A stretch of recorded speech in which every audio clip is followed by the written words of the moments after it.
ठीक है, तो हम लोगों ने क्या पढ़े, फंक्शंस पढ़े, और फिर हम लोगों ने इसके बाद क्या पढ़े थे, इसके डेरिवेटिव्स पढ़े थे, है ना, एफ डैश एक्स का। हाँ, थोड़ा सा लैग आता है, लेकिन जो रिकॉर्डिंग होती है उसमें सही आता है। एफ ऑफ एक्स आपके पास होता है और हम उसका डेरिवेटिव निकालते हैं। डेरिवेटिव हमने पढ़ा था, क्या होता है डेरिवेटिव का मतलब, स्लोप ऑफ टेंजेंट्स, सही ना, slope of tangents which can be drawn on a curve. एक कर्व के ऊपर हम जो ड्रॉ कर सकते हैं। अच्छा जी, अब हम लोग जो पढ़ रहे हैं, हम यहाँ पे टाइप ऑफ फंक्शंस पढ़ रहे हैं, थोड़े से इन पर गौर करिएगा। और इसमें हम लोग जो पढ़ेंगे टोटल 6 तरीके के फंक्शंस पढ़ेंगे, गौर करिए। सबसे पहला फंक्शन होगा आपके पास स्ट्रिक्टली इंक्रीजिंग फंक्शन। हाँ, रिपीट करता है, स्ट्रिक्टली इंक्रीजिंग फंक्शन। समझ में नहीं आया होगा, कल आया था, आ गया था। वाह, मैं मतलब बेख्याली में भी अच्छा पढ़ाता हूँ मैं। Strictly increasing function, strictly decreasing function, strictly increasing function, strictly decreasing function, okay. और सिर्फ इंक्रीजिंग फंक्शन, सिर्फ इंक्रीजिंग फंक्शन, और यहाँ पर सिर्फ डिक्रीजिंग फंक्शन। बात क्लियर है? अच्छा, इससे पहले तुम्हारा थोड़ा सा कुछ बातों को चेक कर लेते हैं, तुम्हें कितनी याद है कुछ बातें। ये क्वाड्रेंट्स थे, याद है? अच्छा जी, इसमें यहाँ 0 डिग्री, ये I/2 बोल दो इसको, बस ठीक है। मुझे एक बात बताओ, इसमें ऑल पॉजिटिव होते हैं, इसमें साइन पॉजिटिव है ना, इसमें कौन पॉजिटिव होता है, टेन और कॉट, और इसमें कॉस और सेक, है ना, पढ़ा ना ये सब बातें। अच्छा जी, अच्छा आप लोगों में कुछ चाहता है मैं इन्वर्स ट्रिग्नोमेट्री का रिवीजन कराऊँ? अभी नहीं, मतलब बाद में चाहेंगे?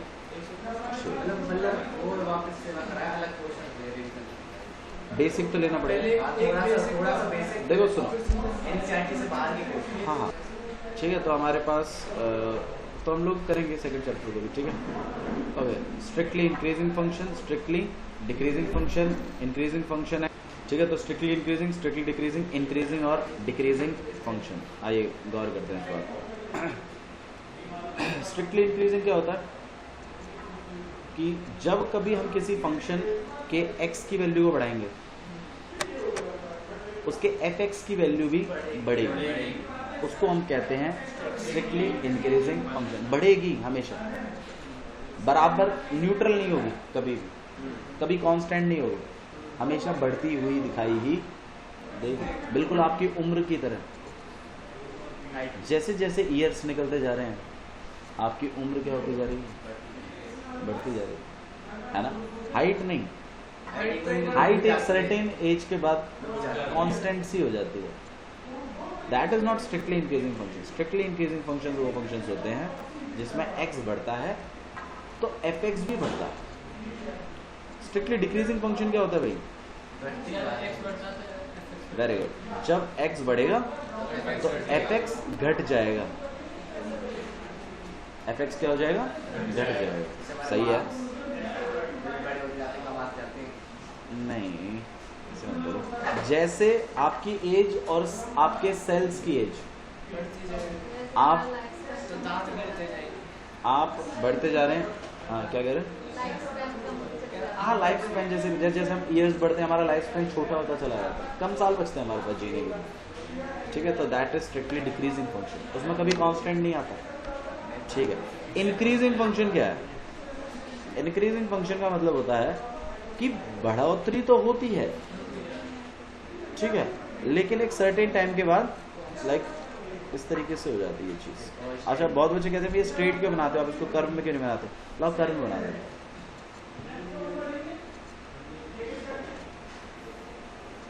ठीक है। एक सर्टेन टाइम के बाद फिर क्या हो गया, ठीक है। अच्छा, डिक्रीजिंग फंक्शन, डिक्रीजिंग फंक्शन क्या होता है, बढ़ता है और फिर क्या हो जाता है, कम हो जाता है। ठीक है, एक्चुअली मैं कर्व इसलिए नहीं बनाता इसमें, मैं आपको बता देता हूँ कर्व के में, क्योंकि कर्व से ना फर्क पता नहीं चल पाता इनका और ऊपर वालों का।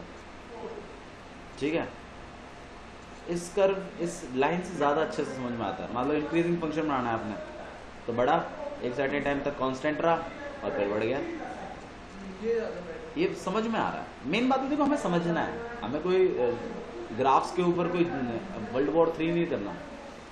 ठीक है, और डिक्रीजिंग फंक्शन में क्या होता है, घटता है फिर बढ़ता है फिर कांस्टेंट होता है और फिर घट जाता है। समझ में आया? ऐसा फंक्शन है तो डिक्रीजिंग फंक्शन कहा जाता है, ऐसा फंक्शन है तो इंक्रीजिंग फंक्शन कहते हैं, जिसमें मतलब बढ़ोतरी होगी फिर कांस्टेंट होगा फिर बढ़ोतरी होगी, या फिर बढ़ोतरी हो रही है फिर जीरो भी हो जाता है कभी कभी, वो भी इंक्रीजिंग फंक्शन है। अच्छा जी, और स्ट्रिक्टली इंक्रीजिंग फंक्शन क्या होता है, जिसमें सिर्फ बढ़ोतरी होती जा रही है, कभी भी वो जीरो के इक्वल नहीं हुआ। स्ट्रिक्टली डिक्रीजिंग में क्या होता है, घटता ही जा रहा है, कभी पैरेलल नहीं हुआ एक्स एक्सिस। अच्छा जी, अब इनमें कुछ पहचाने हैं, वो पहचान आपको समझनी पड़ेगी। देखो हम हैं उसका भी मालूम मत करो, ठीक है, चलो उसके बारे में कर। अब मेरे को कल आशीष ने पूछ लिया था कि भैया मान लो अगर ऐसा हुआ तो ना घट रहा है ना बढ़ रहा है और पैरेलल ही चले जा रहा है, तो ऐसे फंक्शन को क्या कहोगे, या ऐसे फंक्शन की पहचान कैसे करोगे, बात करेंगे इसके बारे में। ठीक है, लेकिन ऐसे फंक्शन कहलाते हैं कांस्टेंट फंक्शंस। क्या कहलाते हैं, कांस्टेंट। ठीक है, अच्छा जी, एक और भी होते हैं। स्वाति बोलती है कि भैया मैंने साइन कर्व देखा था और मेरे को बड़ा प्यारा लगा साइन कर्व, इसके बारे में क्या ख्याल है भैया आपको, ये कैसा फंक्शन है भैया?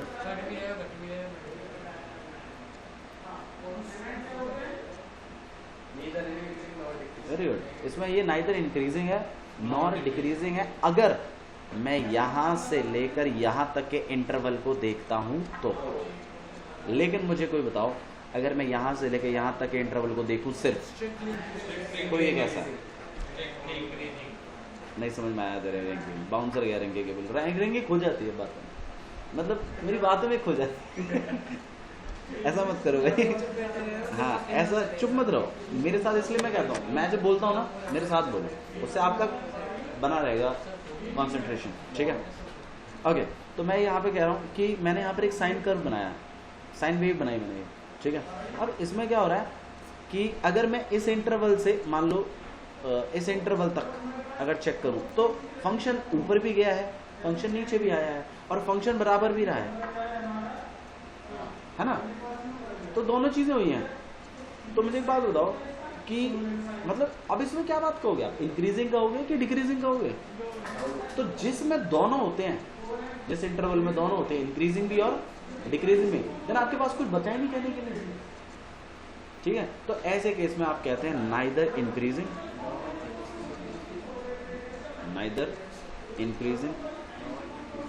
और नॉर डिक्रीजिंग फंक्शन, ना ही ये इंक्रीज हो रहा है और ना ही ये डिक्रीज हो रहा है।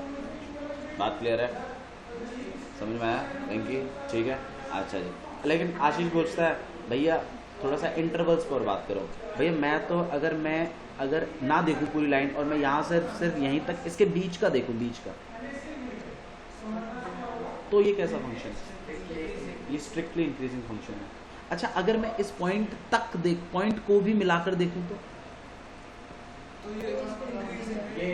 ये इंक्रीजिंग फंक्शन है, क्योंकि उस लास्ट पॉइंट पर वो पैरेलल हो गई बात। मेरी बात समझ में आई ना? अच्छा जी, यहाँ से अगर इस तरफ देखें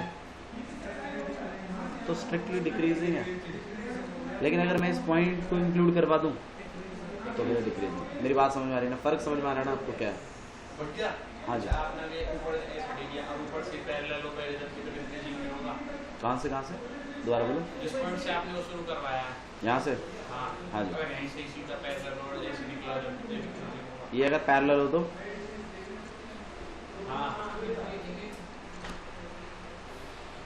तो आपके पास neither increasing nor decreasing function होगा। समझो इस बात। एक्स को बढ़ाने से अगर आपका एफ एक्स बढ़ता है तो ये स्ट्रिक्टली इंक्रीजिंग फंक्शन है। अगर ये बढ़ता भी है और कभी कभी बराबर भी हो जाता है एक्स एक्सिस, मतलब पैरेलल हो जाता है एक्स एक्सिस पर, ठीक है, तो ये फिर इंक्रीजिंग फंक्शन है, स्ट्रिक्टली इंक्रीजिंग नहीं है। ठीक है, एक एग्जांपल लेते हैं, माइट भी आपको एग्जांपल से और अच्छे से समझ में आएंगे। चलो मुझे एक बात बताओ,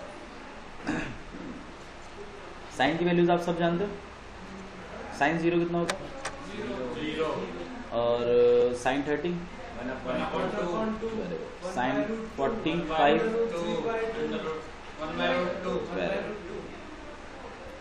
और साइन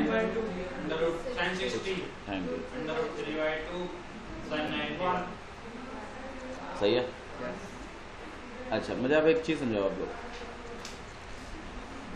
कि आपके पास ये साइन फंक्शन है इस तरीके से π/2, ये 0 है ना, 90 π/2 तो होता है। अच्छा जी, अब मुझे एक बात बताओ, ये कैसा फंक्शन है? किस में स्ट्रिक्टली इंक्रीजिंग? बताओ तुम, कहाँ से कहाँ तक स्ट्रिक्टली इंक्रीजिंग है? π/2 से कुछ थोड़ा सा पॉइंट पहले। हाँ, तो मैं क्या ऐसा लिख दूं? लिमिट लगा के क्यों? इंटरवल की बात करें, सही है ना। इस वाले इंटरवल में मेरा साइन एक्स जो रहेगा वो कैसा रहेगा? Strictly increasing. क्या रहेगा? बात समझ में आ रही है आपको? ठीक है। अच्छा इस वाले केस में क्या ख्याल है?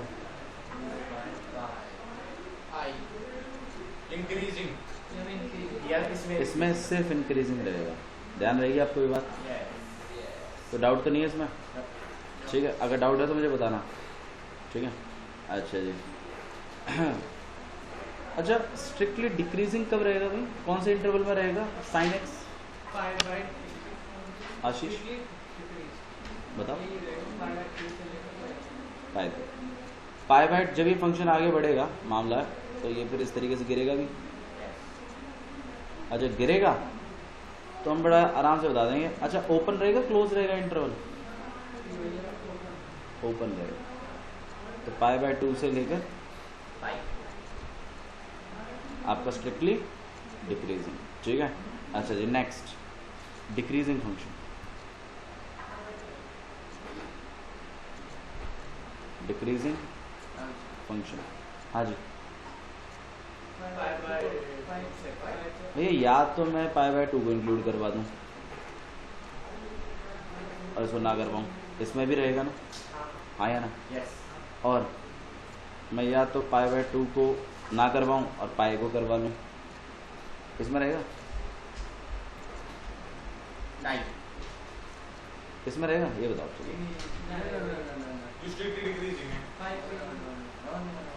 मैं देखो, जो बच्चे जानते हैं वो ये समझेंगे इस बात को कि ये साइन फंक्शन यहाँ पे ऐसा वापस नहीं गया है, ये फंक्शन आगे कंटिन्यूस है। तो क्या मैं इस पॉइंट पर एक्सपेक्ट कर सकता हूँ कि मेरी tangent parallel to x axis आएगी? नहीं कर सकता ना? कर सकता हूँ मैं? नहीं कर सकते। आपकी टेंजेंट बनेगी कुछ ऐसी, ठीक है। तो इस बात को थोड़ा समझिए, आप पाई को इंक्लूड ना करो, ऊपर वाला सही आया समझ में? ठीक है, क्लियर है ना? ये बात समझ में आई? अच्छा, और अगर मैं 0 से पाई तक बोलूं रिंकी,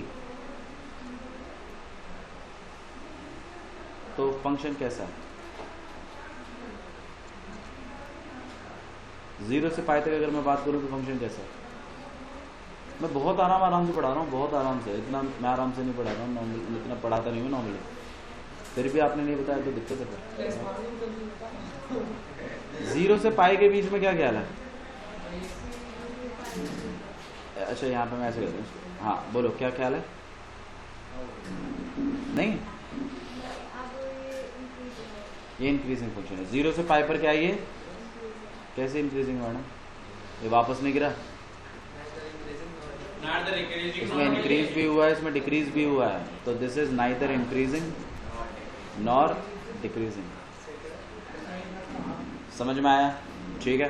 अच्छा जी, अब जिनके आप ग्राफ बना सकते हैं उनमें तो बड़ा ही आसान हो जाता है इंक्रीजिंग बताना और डिक्रीजिंग बताना। तो दिक्कत तब आती है जब हम किसी का ग्राफ नहीं बना सकते। अच्छा, तो आपको जो इस एक्सरसाइज में क्वेश्चंस होंगे ना, मैं आपको टाइप ऑफ क्वेश्चन बताता हूँ कैसे होंगे। आपको सबसे पहला क्वेश्चन आएगा कि भाई चेक करो ये फंक्शन इंक्रीजिंग है क्या इस वाले इंटरवल में कि नहीं है, तो आपने चेक करना है। फिर आपसे पूछेगा अच्छा चेक करो कि भाई ये डिक्रीजिंग है कि नहीं है, या नाइदर इंक्रीजिंग नॉट डिक्रीजिंग तो नहीं है ये सब बातें आएंगी। और दूसरे टाइप के सवाल जो होंगे वो ऐसे होंगे कि आपको फंक्शन दे देगा और आपको बोलेगा अब तुम ढूंढो इंटरवल और मुझे बताओ तुम कि कौन से इंटरवल में तो ये इंक्रीजिंग होता है और कौन से इंटरवलों में ये डिक्रीजिंग होता है। ऐसे ये दो टाइप के क्वेश्चन है इस पूरी एक्सरसाइज में, सिर्फ यही दो टाइप। मेरी बात समझ में आ रही है? और मैं आपको दोनों टाइप करवाऊंगा, वो सब डिपेंड वही है, चीज़ वही है, कॉन्सेप्ट वही है, डेरिवेटिव है बस। लॉग का डेरिवेटिव डरा के फिर वो उसमें पूछेगा आपसे, तो ध्यान रखो। अच्छा मुझे एक बात बताओ, चलो मैं तुमसे एक चीज़ पूछ लेता हूँ। एक्सपोनेंशियल के ऊपर जब कभी भी कोई ये पावर कुछ भी रहती थी e की पावर x, ये हमेशा आपको कैसी वैल्यू देते हैं? e की पावर x से नहीं, कैसी वैल्यू देते हैं? पॉजिटिव देते हैं, नेगेटिव देते हैं? ये जैसी वैल्यू है वैसी देते हैं। e की पावर -3 नेगेटिव देगा, ये नेगेटिव देगा? पागल है। 2 की पावर -3 बताओ, ये नेगेटिव देगा? कहो 0 देगा, कहो नेगेटिव देगा। अच्छा ये 0 भी देगा? नहीं देगा भाई ये माइनस है, इसको डिनोमिनेटर में ले जाएंगे क्या आ जाएगा?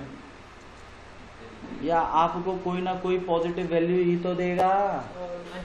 तो कांस्टेंट के ऊपर कुछ भी हो, चाहे पॉजिटिव हो चाहे नेगेटिव हो, आपको हमेशा कैसी वैल्यू देता है? पॉजिटिव। यार ये बात है, मैंने जो आपको एक्सपोनेंशियल पढ़ाया था तो मैंने बताई थी ये बातें आपको कि एक्सपोनेंशियल कभी भी, एक्सपोनेंशियल ग्राफ भी बना के दिखाया था मैंने तुम्हें कि ये कभी भी डाउन द लाइन नहीं जाता, हमेशा पैरेलल हो सकता है ज़्यादा से ज़्यादा, कभी भी नीचे नहीं जाएगा और ना ही जीरो को कभी टच करेगा। कभी भी एक्सपोनेंशियल के ऊपर कुछ भी हो, कोई भी एक्स कैन बी एनीथिंग, कभी भी ये नेगेटिव कितना भी बड़ा हो, -99 भी हो या -99999 भी हो, और सिर्फ यही नहीं ये भी हो बेशक से,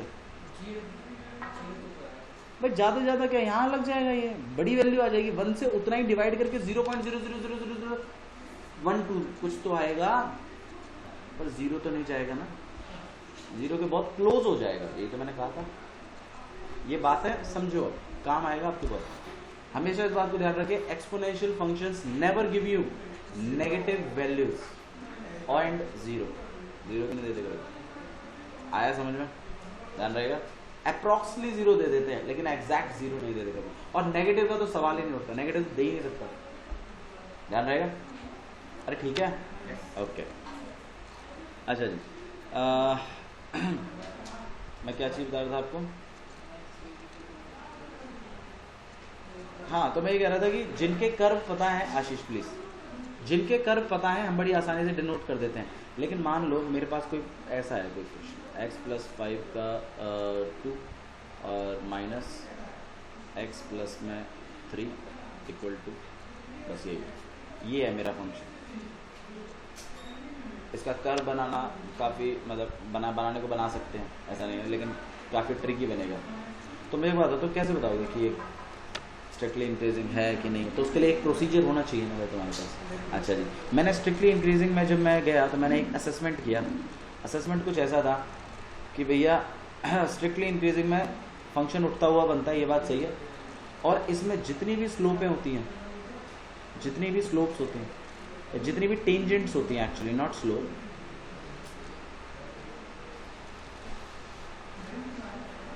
हाँ जी, तो हम लोग यहाँ पर मैंने फिर ये असेसमेंट किया कि भाई स्ट्रिक्टली इंक्रीजिंग में मेरे जितने भी टेंजेंट्स बनते हैं ना वो कुछ ऐसे बनते हैं। और मैंने ये चीज़ भी आपको बताई है कि स्ट्रिक्टली इंक्रीजिंग में अगर मैं इनका स्लोप निकालने की कोशिश करूँ, मान लो मैं थीटा पता लगाने की कोशिश करूँ, वही तो वैसे तो निकलेगा। तो ये सारे के सारे जितने भी थीटा बना रहे हैं ना, ये सब थीटा क्या है? अबे एक्यूट हैं। क्या हैं? एक्यूट हैं। एक्यूट हैं तो स्लोप जो होगी इन सारे टेंजेंटों की वो कैसी होगी? वो पॉजिटिव होगी। वो कैसी होगी? सही है ना, क्योंकि स्लोप क्या होता है, टेन थीटा ही तो होता है। और अगर थीटा अगर एक्यूट है मतलब फर्स्ट क्वाड्रेंट में आ रहा है, टेन किस में आ रहा है, फर्स्ट क्वाड्रेंट में। टेन फर्स्ट क्वाड्रेंट में कैसा होता है, पॉजिटिव होता है। तो इसका मतलब बनने वाली जितनी भी स्लोपें हैं वो सब की सब क्या होंगी, पॉजिटिव होंगी। तो मेरे को सिंपल सी बात ये समझ में आई कि भैया स्ट्रिक्टली इंक्रीजिंग में जो भी स्लोपें बनती हैं वो सब पॉजिटिव होती हैं। वो सब क्या होती हैं, पॉजिटिव का मतलब है ग्रेटर देन जीरो। अच्छा मुझे बताओ डेरिवेटिव क्या देता है आपको, डेरिवेटिव क्या देता है, स्लोप भी तो देता है, टेंजेंट्स की क्या देता है, स्लोप भी तो देता है। तो मतलब ये है कि स्ट्रिक्टली इंक्रीजिंग फंक्शन की जो पहचान है वो है कि आपका डेरिवेटिव जो होना चाहिए वो क्या होना चाहिए, ग्रेटर देन जीरो होना चाहिए, क्योंकि डेरिवेटिव रिप्रेजेंट करता है स्लोप को, और स्ट्रिक्टली इंक्रीजिंग में स्लोप होती है पॉजिटिव, पॉजिटिव मतलब ग्रेटर देन जीरो। तो मेरा डेरिवेटिव भी क्या रहेगा, मतलब अगर किसी फंक्शन का डेरिवेटिव कर अगर ग्रेटर देन जीरो ही आ रहा है तो इसका मतलब वो फंक्शन कैसा है, अरे वो फंक्शन कैसा है, स्ट्रिक्टली इंक्रीजिंग है। नहीं आया समझ में, ठीक है। अच्छा जी, अगर डेरिवेटिव करके मान लो, डेरिवेटिव करके अगर इक्वल टू जीरो भी आ जाए तो इंक्रीजिंग है। अच्छा इक्वल टू जीरो का मतलब समझते हो ना क्या होता है, पैरेलल टू एक्स एक्सिस हो गई।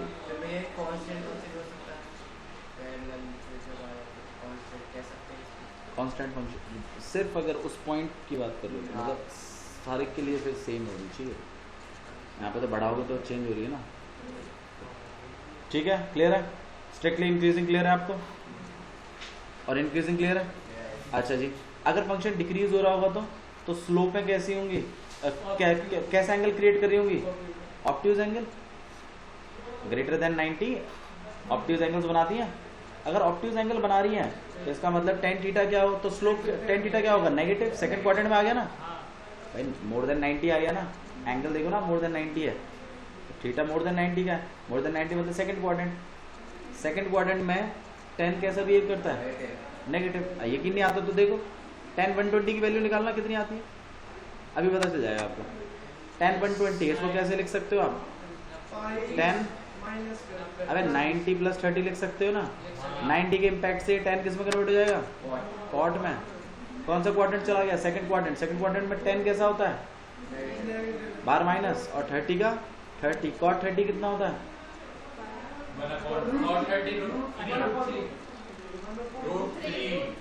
√3।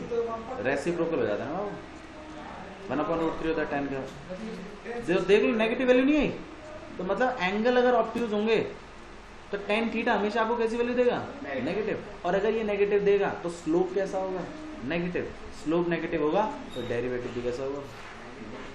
तो इससे हमें ये समझ में आया कि भैया जो स्ट्रिक्टली डिक्रीजिंग फंक्शंस हैं, कैसे हैं, स्ट्रिक्टली डिक्रीजिंग फंक्शंस, उन पे जो टेंजेंट्स बनते हैं उनकी पहचान ये है कि वो हमेशा कैसे होते हैं, नेगेटिव। हमेशा कैसे होते हैं वो, नेगेटिव। तो मतलब डेरिवेटिव्स की वैल्यू लेस देन जीरो आया, और स्ट्रिक्टली और डिक्रीजिंग में इक्वल टू भी हो जाएगा साथ में। बात समझ में आई ना, डिक्रीजिंग और स्ट्रिक्टली डिक्रीजिंग। क्लियर है, बात समझ में आ रही है आपको, ठीक है। इतना ही इसका बेसिक है। स्ट्रिक्टली इंक्रीजिंग क्या होते हैं, स्ट्रिक्टली डिक्रीजिंग क्या होते हैं, और ये सब चीज़ें क्या होती है। आइए पहला वाला क्वेश्चन देखते हैं एक्सरसाइज का, हमें और समझ में आएगा। भाई एक दो क्वेश्चन निपटाते हैं, उसके बाद आपको माइंड भी बहुत अच्छा आइडिया। फिर टाइप 2 के बारे में बात करेंगे जिसमें इंटरवल्स निकालने होते हैं। इंटरवल्स के बारे में बात करेंगे। बस ये दो टॉपिक करवाने हैं, और उसके बाद आपका ये एक्सरसाइज करना होगा, ठीक है। देखिए क्वेश्चन नंबर 1 एक्सरसाइज 6.2, ठीक है। एक्सरसाइज 6.2 क्वेश्चन नंबर 1 देखिए क्या लिखा हुआ। Show that function given by 3x plus 17 is increasing, is strictly increasing on r। देखो r का मतलब समझ लो पहले, तो यहाँ पे क्या है, रियल नंबर से। आर का मतलब क्या है, रियल नंबर। तो पहला काम है आपको कि इसको शो करना है कि ये फंक्शन कैसा है, स्ट्रिक्टली इंक्रीजिंग फंक्शन है। तो भाई स्ट्रिक्टली इंक्रीजिंग फंक्शन के लिए दो तरीके, या तो ग्राफ बनाओ और या तो क्या करिए डेरिवेटिव निकालो, और डेरिवेटिव का अंदाजा एफ ऑफ एक्स है हमारे पास, यहाँ पे कितना बच गया 3x प्लस में 70, डिफरेंशिएट कर देते तो एफ डैश एक्स कितने के इक्वल हो जाएगा 3 के। और अब आप देखते ही बता सकते हो कि आपका एफ डैश एक्स क्या है, अरे ग्रेटर देन 0 है। कैसा है, ग्रेटर देन 0, इसीलिए एफ एक्स कैसा है, स्ट्रिक्टली इंक्रीजिंग फंक्शन। क्या कह सके, इंक्रीजिंग कैसे कह सकते हो,